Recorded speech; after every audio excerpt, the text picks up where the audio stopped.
Hello, everyone. Welcome to Sunday at the Circus, where I make it up as I go along. I hear my voice back to me, so I'm going to have to mute that down. Well, hey, everyone. I'm going to try and monitor the chats today. I'll try to keep this interactive um, as much as I can. I think the fun part about doing it live is you can interact with the audience. So if you're watching live on X or um, Substack. Um, Welcome to throw some words in the chat, and if you have a question as we go, I'm happy to try and respond. How was everyone's week? It was a pretty crazy week, right? It was crazy. Well, we got a bunch of people here, a lot of people joining um, across the various platforms. We are streaming live on YouTube as well. I have kind of an inchoate YouTube channel that I'm not really um, working too hard on right now. I'm really focused on the writing. Um, just has been taking a lot out of me, quite frankly. It's been a really busy week of trying to keep up with everything. Um, if you haven't, I you should check out my interview that I did with Reed Galen on the home front, Lincoln Project co-founder. Where we talked about some things. It was a spicy conversation. Had a lot of fun talking to Reed. Um, so, uh, like where do we find ourselves, right, in this moment? I for free subscribers, we released to all free subscribers this piece that I wrote earlier in the week. What time is it, right? Which is my attempt based on my best understanding of the geopolitical situation and the world and the sort of the historical perspective or historical situatedness, and thinking about sort of the large forces, the large political forces in the world that are reshaping the contours of power. Like what time is it, right? Because there is the question, right? Like how far are we along towards this authoritarian consolidation? Is all hope lost? Has democracy failed? Um, and I wanted to frame for people like how I feel, what I despair a little bit about, and what I also have hope about. Um, a friend of mine, and if you follow me, you see me mention him. I also did a Substack live with him recently. A philosopher from the United Kingdom, Vlad Vexler, who's a expert on Russia, um, as well as being a scholar of Isaiah Berlin, also a major philosophical influence for me. And he wrote, he wrote a pretty interesting analysis of the position that Vladimir Putin finds himself in. And um, I mean, it's not like the first time that this idea of dictators and personality based power has been sort of understood by political scientists and historians to have this hollowing out effect, this evacuation of competence from within the structure of power. And and I think the Putin's actions in this moment, I think, sort of reveal the challenge, right, that the authoritarians face. I mean, this is kind of this is like a way to maybe take yourself out of your, because we're all sitting here, right, like wondering if the government's going to break down our door at any moment, right, and take us away. And so you have this sense of helplessness, right, that there's this giant uh machine of power that's bearing down on all of us. But but that's, I mean, and there's like truth in that perspective. But there's also truth in the perspective that from the viewpoint of the authoritarians, they see, all of us. They see the protests. They see the No Kings protests. They see that Jimmy Kimmel is back on the air. They see people fighting. They see Gavin Newsom. They see JB Pritzker. They see Mamdani and New York.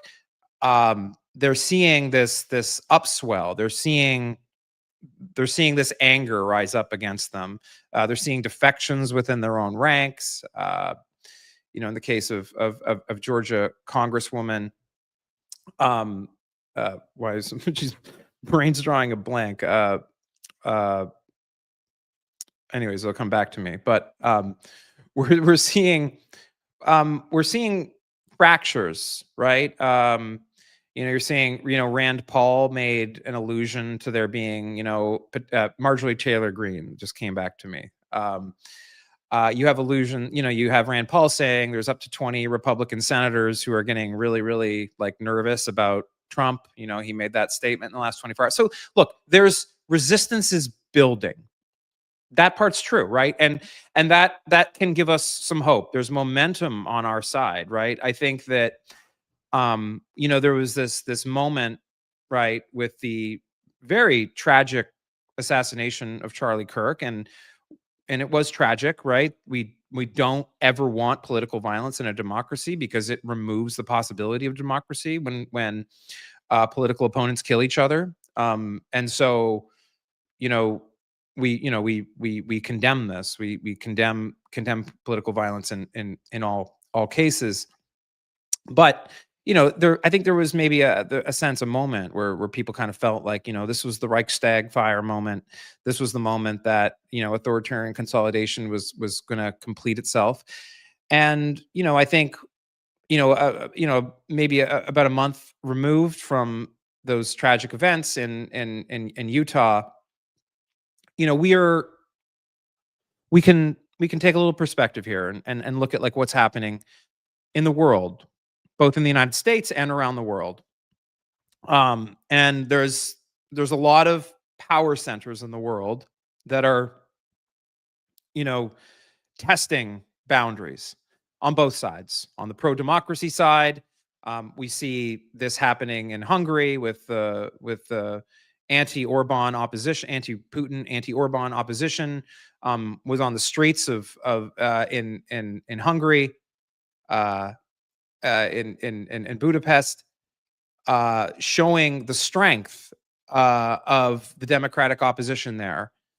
So there is hope, right? So when I wrote this piece, what time is it? I asked the question, right? Is it 1923? Is it 1927? Is it 1930? Is it 1933? Or is it 1937? You know, I think it's 1930, right? It's too late for complacence and it's too early to lose hope. And you know, I know that it's like always like a dangerous thing, right, in these discussions to compare this to the collapse of the Weimar Republic. Um and there's certainly a lot of worrying parallels, right, of there, but there's also really important differences between now and then, right? One is the fact that we have independent media now, like this, like me, like you, like look at us. We're all talking to each other through independent channels, like here on Substack. People with their YouTube channels. Obviously, these platforms are owned and controlled by interests that are currently calculating, their own survival in various ways, and that's scary and that's dangerous. But we also have Blue Sky, and there's other uh you know uh Mastodon and other, like, there's resistance technology that people are also building. in this moment. People, there's like this mesh core technology that people are looking at, right, as an alternative to text messaging that doesn't use the internet, uses um, short range radio technology. You can, like, all these things that are starting kind of starting to happen, right, to the on the among people who recognize what time it is, right? That they recognize it's 1930 and it's time to start, putting the infrastructure in place for resistance, and that's happening. That's happening, and it's happening in ways it wasn't happening in 1930.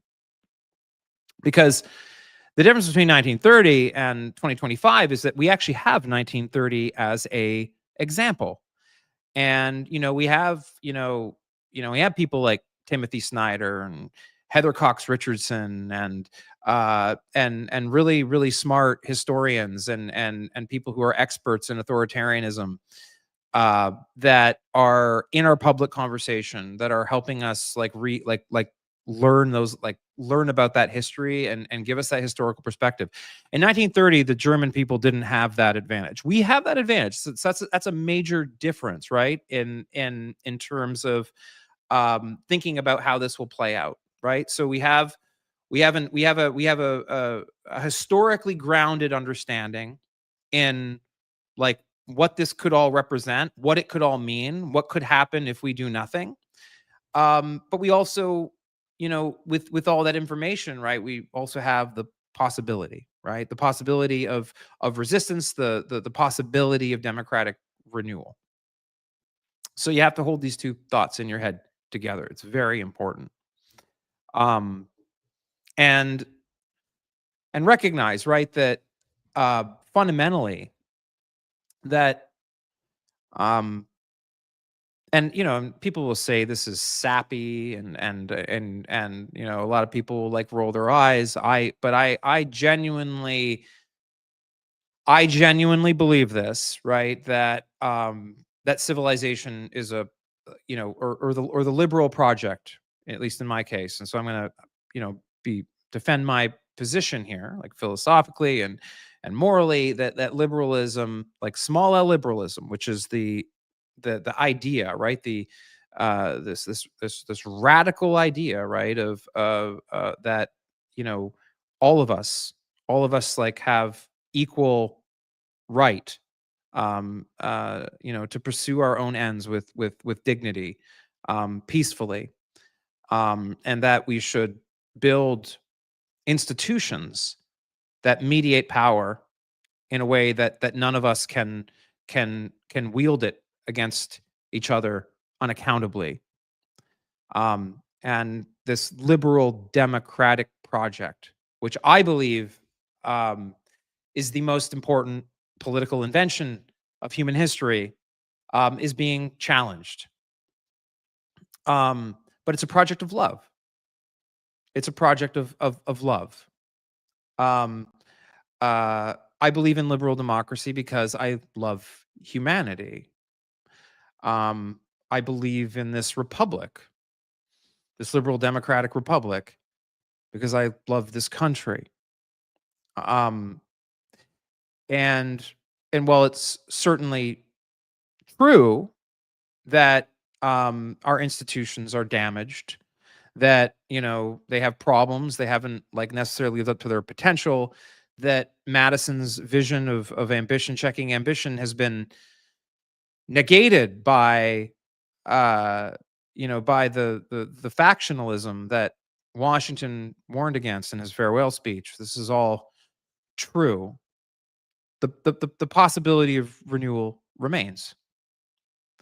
And if we step back, if we stop reacting to the reactionary bullshit that pervades our media landscape, that keeps forcing us to answer the question, like, do you believe there's more than two genders? Like this sort of attempt to kind of, like, keep us on our back foot, rather than asking the more important question right now, which is, like, like, where are the Epstein files? Why is how is Donald Trump conducting business deals as in the Oval Office, on a in Singapore and in Scotland, like opening a new golf course and in Scotland, flying there on Air Force One. Like, what are we talking about here? How many genders there are, or the fact that a highly corrupt criminal who tried to overthrow an election in 2020 tried to overthrow an election, and people will argue that that he had nothing to do with January 6th. Everyone knows that he did. Anyone with a thing with a mind like understands that he did. Um, and understand that like whether or not you think there's more than two genders is a I mean, that seems to me to be a free speech issue. It seems to me to be a First Amendment protected opinion. So I don't, I mean, so you're certainly entitled to the position that there's only two genders. Certainly, that's a First Amendment protected position. And you're certainly allowed to disagree with that. That is like completely protected constitutional speech. And and so anybody who keeps trying to bring it back to that when we're having a conversation about like the rule of law and the in the state of our country and the actions that Donald Trump is taking, which are in fact completely related to all of our collective franchise, our collective inheritance, our collective ownership, that we the people govern ourselves. This government is ours, not his. He clearly thinks it's his. And everyone can see this who's paying attention. If your response is like, well, what about the fact that the left thinks there's more than two genders? You are not a serious person. This is not a serious discussion. Do not get pulled into this discussion. It is not the thing that's important. Like, look, I mean, even if Rhea, Chaya Raychek at like Libs of TikTok, if I were to agree with her about everything in her culture critique, which I don't worry. Like, I don't understand what that has to do with whether or not the president of the United States has the power to wage unconstitutional war in Venezuela, to blow up, boats in international waters in contravention of both international and U.S. law without congressional authorization, which the founders, which these people claim to revere, very clearly made it Congress's responsibility to give that authorization. Like I like what are like if you want to bring this back to a conversation about gender ideology, you are not a serious person. You're not a serious person. You're welcome to you're welcome to debate it till the cows come home, but we should at least agree on these things. That nobody is above the law, not the president of the United States, that Congress has the power of the purse under its Article 1 powers, only Congress has the authorization to wage war, that a president profiting off the presidency, embezzling, accepting gifts from foreign governments, which violates the emoluments clause, is unconstitutional. So whatever you think about the craziness of the left culturally, and we can talk about that, I don't understand what the fuck that has to do with any of this. Because if you do think it has something to do with this, then it says to me that you think that's more important than the Constitution. And if you think that's more important than the Constitution, then you support sedition.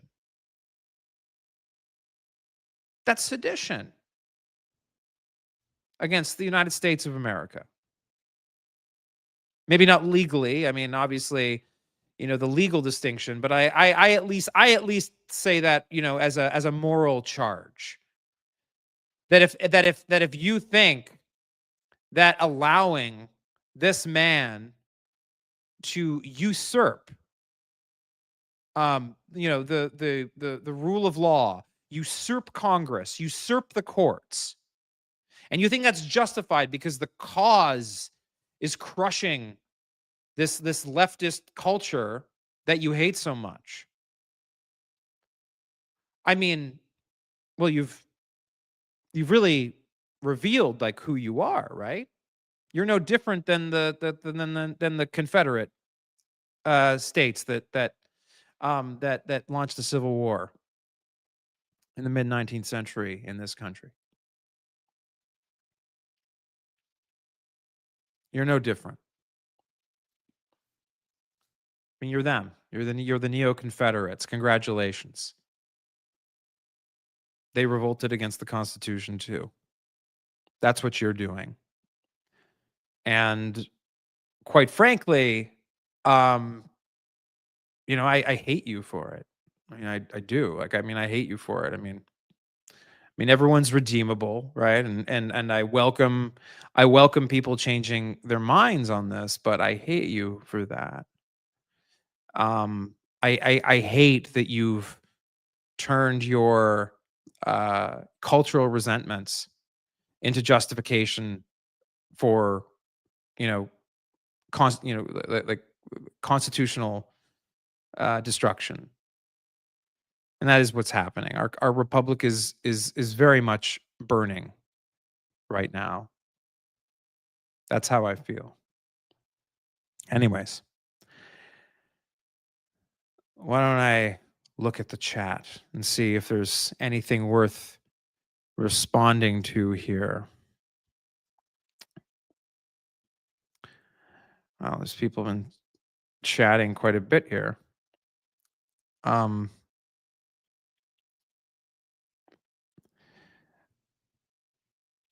yeah, and so yeah, someone mentions Godwin's law, the National Security Desk. Hi, National Security Desk.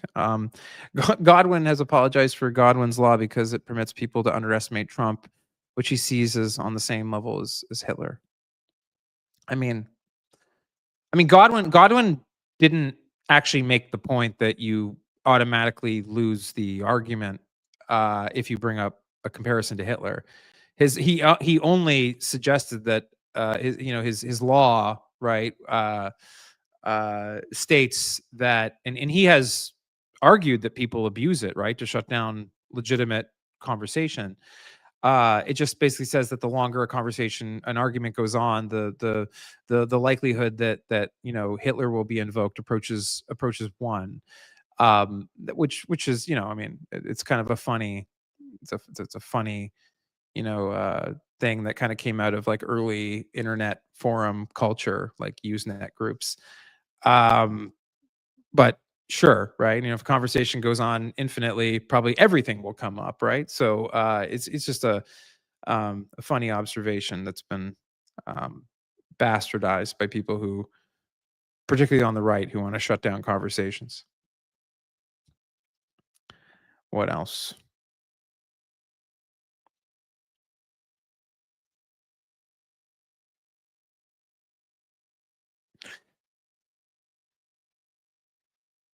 Trump is hateful but impermanent. We need to begin exploring what will happen as he physically, mentally winds down and game out the internal power struggle that will ensue and how to position for that. That's from Daniel Broadkey.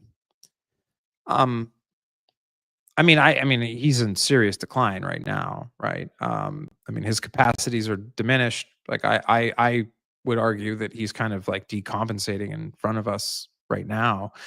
I don't know how much longer this can go on for. Like I count me as someone who doesn't think he's gonna make it. The next. Uh, um, he's not gonna make it the next 3 years. I don't think. I mean, there's this is like things are kind of going off the rails right now. Now, as it pertains to sort of like the post-Trump order, which is what you're asking to think about here. Yeah, I mean, I count me as somebody who's kind of pessimistic about things getting saner after Trump. I actually think the right is going to become a much, much more dangerous after Donald Trump. I think there's like a kind of a possibility that you kind of have like a kind of a J curve in terms of radicalization on the right, where when Trump kind of, leaves the scene one way or the other, whether he's impeached or whether, his health fails him, um, or ultimately there's the somehow a successful change of power through electoral processes, which I know everyone is afraid of, and we'll obviously be talking about that a lot in the coming year as we head towards the midterms. But I mean, the right today is very, very dangerous, and there's like several really worryingly uh, authoritarian factions that are well organized, have their ideological theories, their theories of power, their theories of change, and they're all aggressively positioning themselves now, right, for that post order. And these people are more dangerous than Trump in many ways. Um, and so I do I'm quite scared actually of what happens when he's gone. Because like, I mean, it's kind of weird to say that as like as bad as Trump is, right? He wants to be king, right? But he's kind of only out for himself, right? And he's very transactional, and there's something, and his transactionalism can kind of be managed at some level, as you're seeing, Europe and American allies kind of do, right? They just sort of, tell him he's great and stroke his ego, and and that often calms him down. But yeah, like the what comes next after him will be far more difficult to slow down.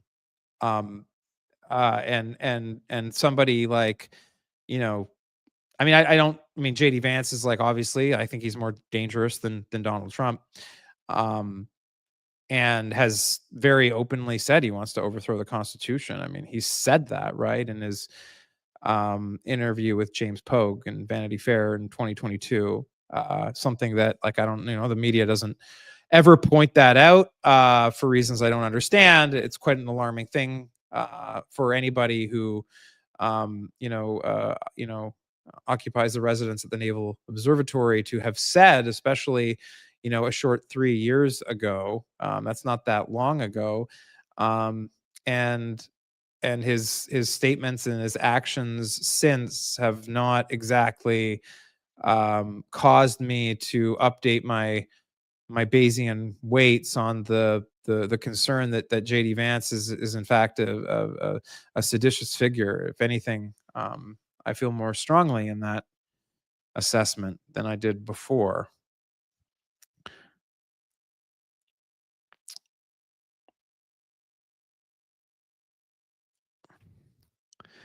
Yeah, Jennifer Anderson says that the Christian nationalists and tech bros have different ideas. I mean, that's right. Yeah, there is like a disjunction, right, of interests, right, within the Republican coalition. You have the sort of the Marjorie Taylor Greens of the world, the sort of economic populists. They're sort of more aligned with sort of the Steve Bannon sort of thinking. And they've really kind of like tried to instrumentalize and control Trump to their ends successfully, I would say, and in many cases, but not as successfully now, which is why you're seeing someone like Marjorie Taylor Greene jump ship. And these people despise the Silicon Valley um, tech fascists. They don't, they don't like want anything to do with them. So that's like a major that's like a it's like this major sort of like right wing civil war in the making after Trump is gone. Um, but I mean, like, it does kind of need to be said that kind of part of the coalition, um, is sort of this tech right. They have sympathizers on the center left too, right? They kind of reach a little bit in that direction. There's certain members of Congress and the Senate that in the Democratic Party that I think seek accord with them a little bit too much, in my opinion. Maybe for noble reasons, maybe not. I don't know, but there is this other like troubling fashion. I mean, they represent, they're the new robber barons, right, of the Gilded Age 2.0. And they're trying to game out, um, they're trying to game out like how to sort of achieve escape velocity, and have their own sort of internally managed private empires that aren't subject to, um, the legal, like the legal regime of a nation state like the United States. That's like what they ultimately want, right? They're trying to weaken that, and they've in many cases sort of convinced themselves that they're benevolent, that this will make the world a better place, that they can sort of be trusted to, um they can be trusted to, develop their technologies and create private communities and private cities, and everything's going to be like, run like a squeaky clean and efficient with great customer service, and everyone's going to love it. And this is, it's neo feudalism. They have different words for it. They'll say I'm an anarcho-capitalist, I'm this or I'm that. Uh have you read, the sovereign individual, et cetera, et cetera. You have like someone like Balaji Srinivasan is like a thought leader for that kind of like thinking of the world. It's fucking insane. It's just neo feudalism is what it is. And someone like Balaji, right? He takes the point of view that technology leads and shapes culture, and so there's this sort of deterministic view that states simply can no longer exist. That technology has rendered states obsolete, and so these sorts of new political constructs, these network states, are the only thing. Like they're essentially inevitable. We have to embrace them because in their theory of the world, the rise of crypto and Bitcoin will render states unable to raise taxes because governments won't be able to force us to pay them because they won't have our private keys, and they won't be able to force, like, I mean, and this is like a really weird like theory of power, that the withholding of payment of taxes in the form of crypto is going to be the thing that disables the state. um I don't think that that's a coherent like theory of power. Personally, I think if you have all your money in a crypto wallet and you're living in a mansion in Beverly Hills, and driving a Bentley, and the government notices that you're not paying any taxes, and you show up and say, "Well, you can't get my private keys out of my head. I don't have my passphrase in my head." I mean, we throw you in fucking jail if you do that. Like, I mean, I don't like this whole theory that like, the rich is gonna, and people are going to, uh uh drown the state, as a result of unenforceable tax collection, because they don't, there's no centralized banking system for them to seize the money. Well, I mean, like, we taxed people before we had digital payments. We did this, right? I mean, so I really don't understand like why they are so sure of this. It's kind of it's a fever dream. It's like this Rothbardian fever dream that these people have. And they'll get their comeuppance eventually.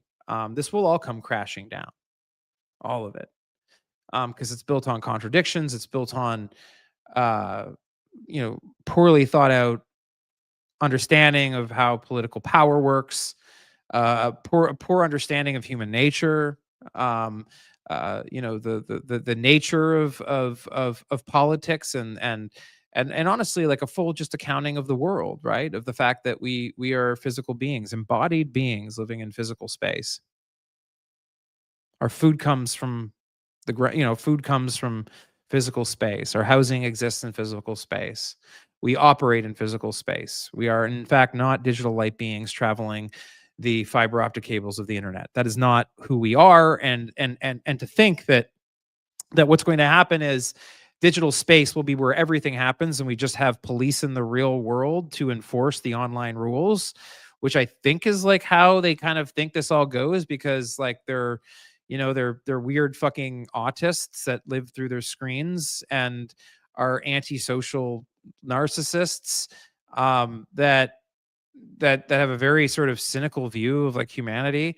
I mean, their project isn't actually going to succeed. Like the worry, right, though, is that these are really powerful people with a lot of money and a lot of time on their hands, and they're trying to do everything they can to accelerate the demise um, of our system of government, because they think what I just described to you is what will emerge from the ashes. This is fucking insane. These people are fucking insane. Anyways, let's see if there's some other comment or question that can set me off on another rant.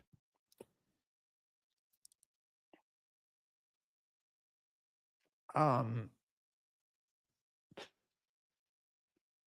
Maribel says the plan is the shock doctrine. This is a reference to Naomi Klein's book, I think, right, from the late 90s, which was very critical of Milton Friedman. Naomi Klein, a Canadian author and intellectual. She's a I don't know if it's fair to call her a socialist or social democrat. Um, what I would say of Klein's theory. First of all, I don't think I think it's a very that the shock doctrine. People are going to get mad at me saying this, but I think was a very dishonest take on Milton Friedman. Um, uh, Klein's take on him was sort of like he was just a sort of cartoon villain that was like engaged in like sort of a magical game of mirrors to trick everyone into handing democracy over to private interests. I don't I actually don't believe that about Milton Friedman. I think if he were alive today, I think he would be. My guess is he would be talking a lot more like Francis Fukuyama is now, than he would be than Peter Thiel. People forget, right, that Milton Friedman supported a universal basic income. He proposed it in his book Free to Choose that he wrote with his wife in the 1970s. As in the form of a negative income tax. And so Friedman agreed with the existence of a welfare state. I mean, he had a lot of, he had a really robust critique of government planning, of licensure, and in various incentives. I actually think that Milton Friedman was a liberal. He was sort of the kind of the grandfather of neoliberalism. That much is true, but I don't think he would have. I mean, Friedman, like he supported an inflationary monetary policy. To support government spending, right? 2% inflation rate targeting. That's like right out of like Friedman, like the monetarist school. I mean, that's still employed today by by the Fed, by the ECB, Bank of Canada, even the Swedish central bank. I mean, I think that, yeah, I mean, I think I would be surprised if Friedman wasn't sounding a little bit more like me if he was still alive today, based on how everything is played out. I mean, I think he genuinely was like very kind of like liberal in his views, and he was very idealistic, and he existed in a moment where the counterexample was the Soviet Union and China and North Korea and Cuba, and the failure of economic central planning, and also just the overreach too of the New Deal, right? The New Deal was, I think, was good. I think it was good that Franklin Delano Roosevelt broke the back of oligarchic power and sort of restored, not didn't just restore, but a kind of established sort of democratic capitalism in the United States. But some of those programs went too far, right? Like the National Recovery Agency was a disaster. Price fixing was a disaster. The government basically setting a maximum price for haircuts, during the Great Depression, was a pretty bad strategy. Like that was like a mistake. Like not all of the arguments of neoliberals were wrong, right? But like the idea that laissez-faire, capitalism would bring about like liberalization and democracy, that was clear. That was something that Margaret Thatcher clearly believed in. Was her great hope that after the handover of Hong Kong, back to mainland China, that those ideas would infect the mainland.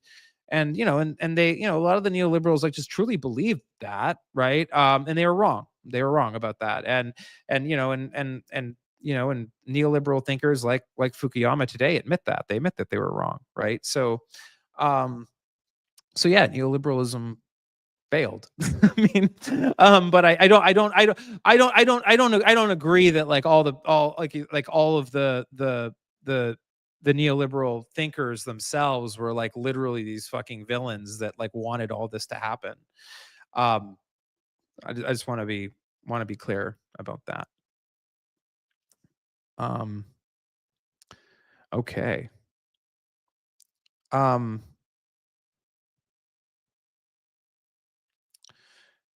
Nora Salo says, if something is not changed quickly, everyone with any expertise will be gone, and so many corrupted NAR people, Nazis, etc., will be in power, and the institutions will never recover. Yeah. So there is actually what people sometimes call a brain drain happening in the United States right now. It's very worrying, right? We're seeing academics decamp, American, scientific and research institutions, higher educational institutions for Canada, for Europe, for Australia. Um, this is. Look. I don't think we're beyond. I actually think that's civil society is under assault. Um, and the damage that's being done to, uh, to science and public health should not be minimized. But um, I don't think we're beyond repair yet, right? We're damaged, but we're resisting, we're fighting. Uh, we're losing ground, but some institutions are fighting back and are pushing back. Some people are staying, some people are braver than others. All is not lost on this point. So, I mean, keep the faith, right? We're taking on water, but the ship is not yet sinking. We might be able to patch the hull and recover, but we're probably going to be, shoveling water out the side of the boat for a while, as we try to, you know, stay afloat in this storm. What else? Um,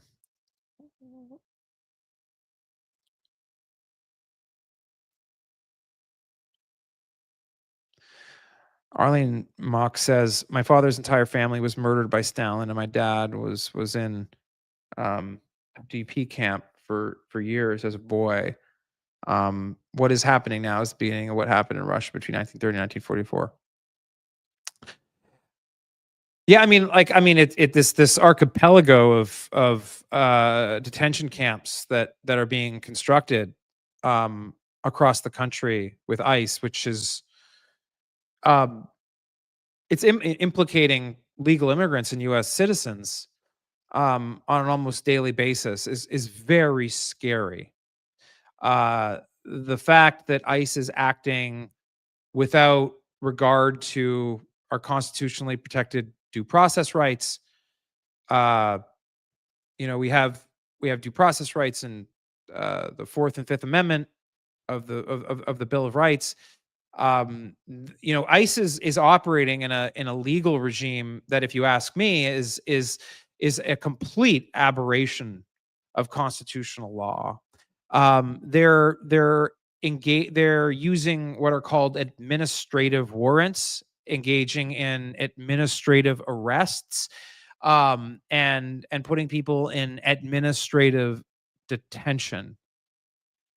This is uh, a legal construct that the courts have allowed, and they've allowed it on this like really interesting basis, right?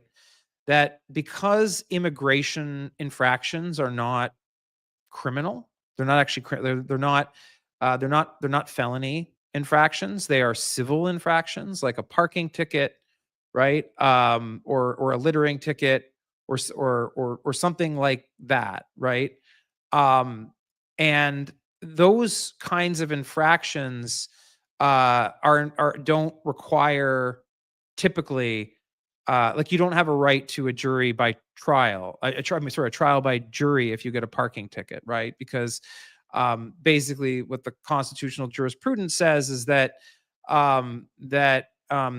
offenses that just have the consequence of like paying a fine, but like not necessarily going to prison, don't really rise to the level of invoking forth in like your due process protections under the Constitution.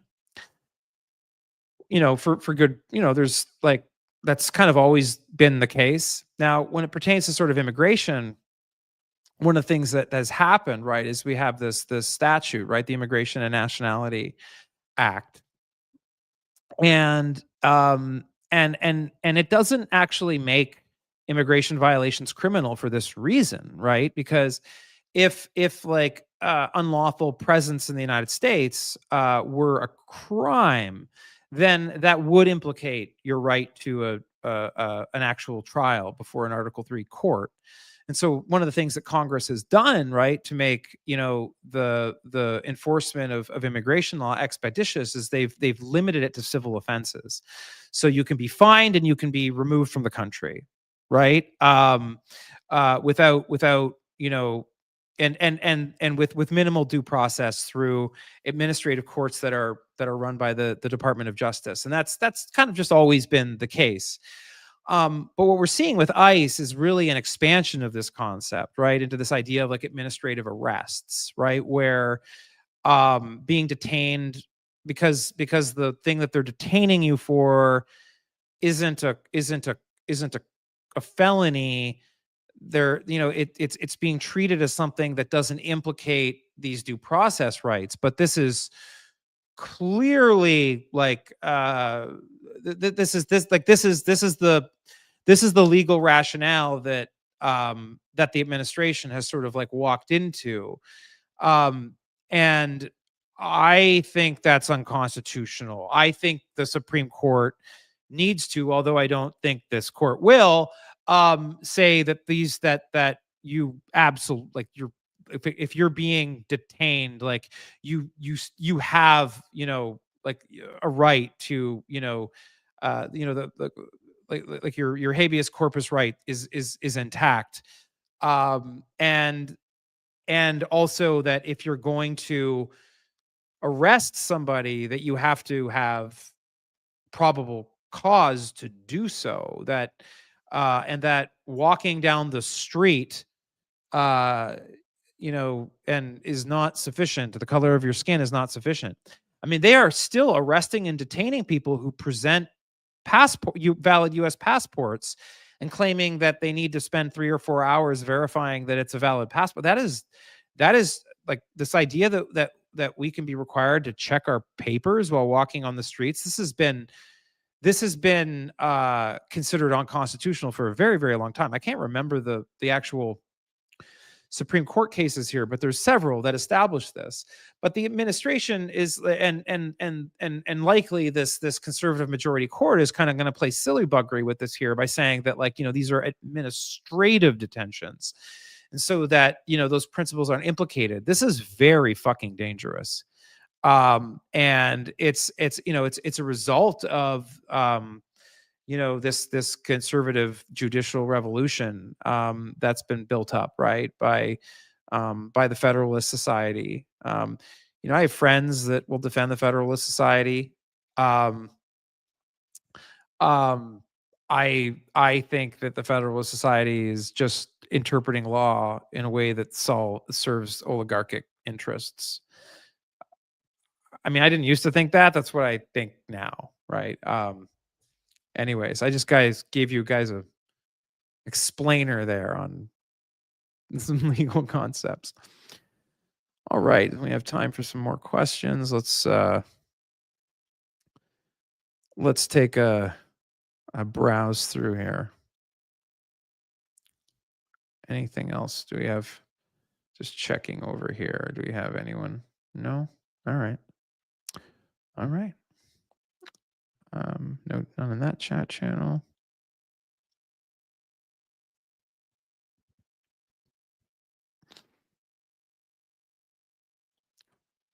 Maribel kind of responded to my shock doctrine statement. Shock doctrine, not in the economic sense, the broader sense of creating chaos in society and step in to solve the problem created. I mean, so yeah, I mean, it's true that sometimes people who talk about how authoritarianism works, certainly like looking at sort of the theories of Joseph Goebbels, um uh and also just analyzing sort of the way in which modern authoritarians like Vladimir Putin and post-truth authoritarians like Viktor Orban, Trump, the way they operate, yeah, is this sort of idea of sort of setting a lot of fires. Steve Bannon calls it flooding the zone with shit, where you create so many things to react to that the opposition can't make heads or tails of what's really going on.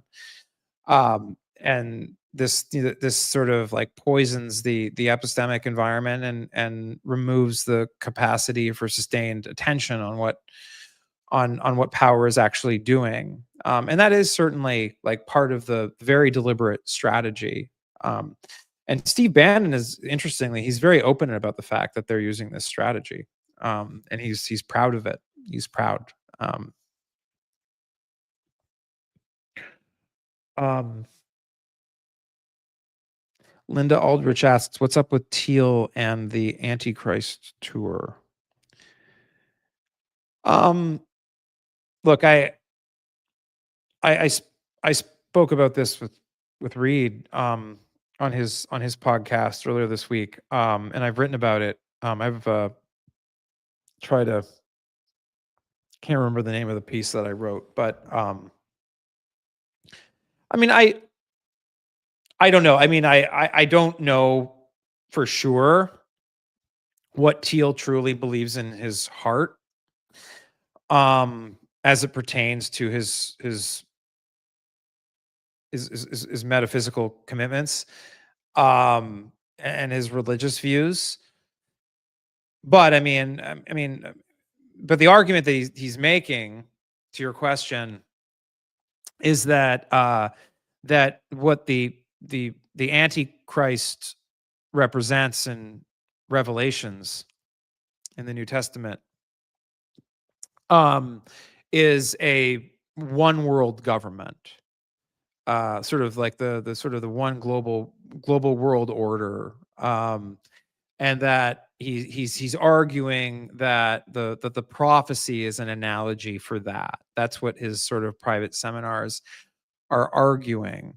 Um, and it should be said what Teal is arguing for, which is the dissolution of nation states and the devolution of political power to private fiefdoms. Um, that these things like network states to uh, you know uh, or to the kinds of covenant societies that Hans Hermann Hoppe talks about, Generally, there's sort of generally in political science like this. These ideas are referred to as sort of anarcho-capitalist views. And if you spend any time in like crypto Bitcoin circles, you'll hear these concepts from people like all the fucking time, right? And like the Ethereum community and the Bitcoin, less so in the Ethereum community and the Bitcoin community, but you will find them, some of them, in that world. So, like he's arguing for a world that's run by pure capitalism, basically. So anyways, where are we here?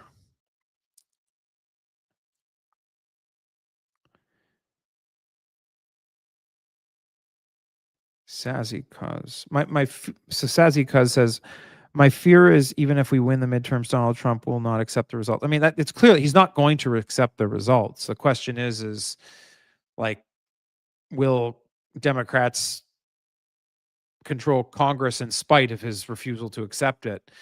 That's the real question. I mean, I think there's a even more proximate concern. I think that Donald Trump is preparing to deny the results of these California and New Jersey elections that are coming up, in a few weeks. Right? We have the Proposition 50 election, which yours truly voted yes on, and I returned my ballot.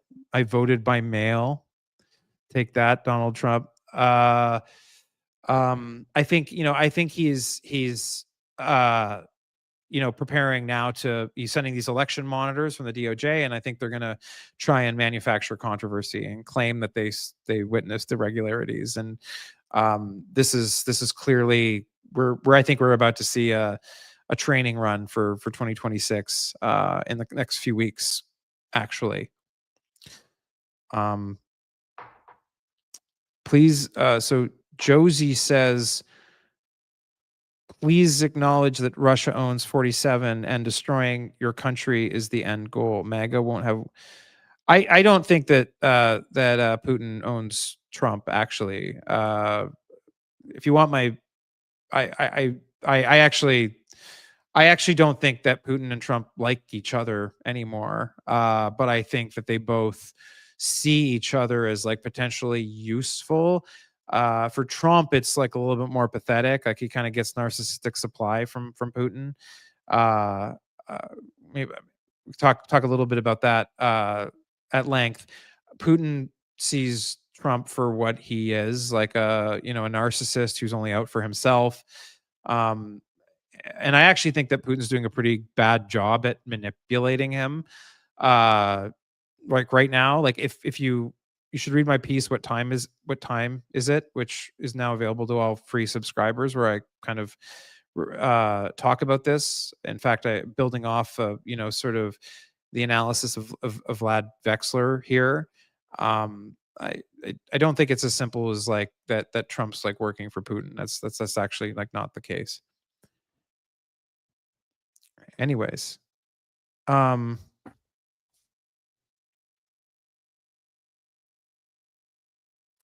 so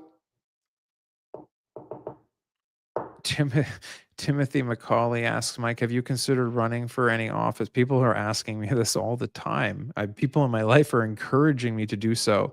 No, not right now. Not right now.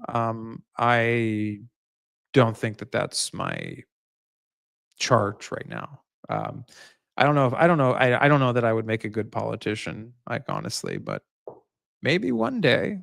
Never say never. Anyways, I think so. We're how long we've been going? We're going for just about an hour now, a few minutes short of an hour. Um, we have any other messages? Let me see here. Looking through the different chat rooms.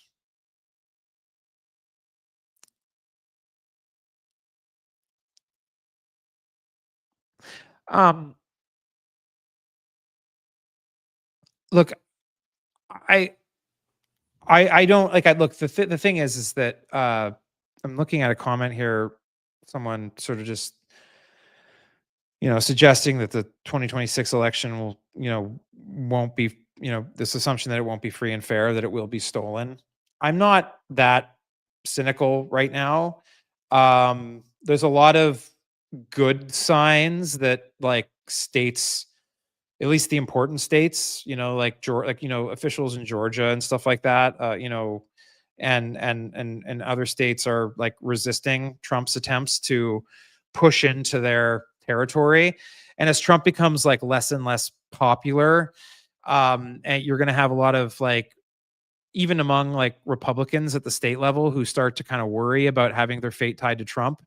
um there's room for the opposition, to keep pressure on the states to not allow the federal government to completely fuck up our elections.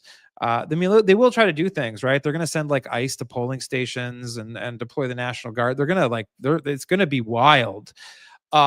And it's going to be really important to remind people that they have to be brave and participate and vote like their life and their children's life depends on it, because it does. Anyways, that's about an hour. Pamela says that I'm wrong, that Putin owns Trump. Well, I'm happy to disagree with you on it. Maybe we can talk a little bit more about what my thoughts are on a future um channel. I mean, I'm not saying that Trump is on the side of democracy, Pamela. I'm just saying that, like, these dictators are out for themselves, right? They stab each other in the back. They're not like, this is like one of the advantages that we have on the pro democracy side, is that there's no honor among thieves. So that's one thing that we can always take to the bank and kind of keep hope alive. So anyways, thank you everybody for joining me on Sunday at the circus. I hope this was useful for you. I hope I enlightened you in some way, or didn't bore you at least. I think there's no greater crime in the world than being boring. So I hope I wasn't that. Anyways, thank you everybody, and I'll see you soon.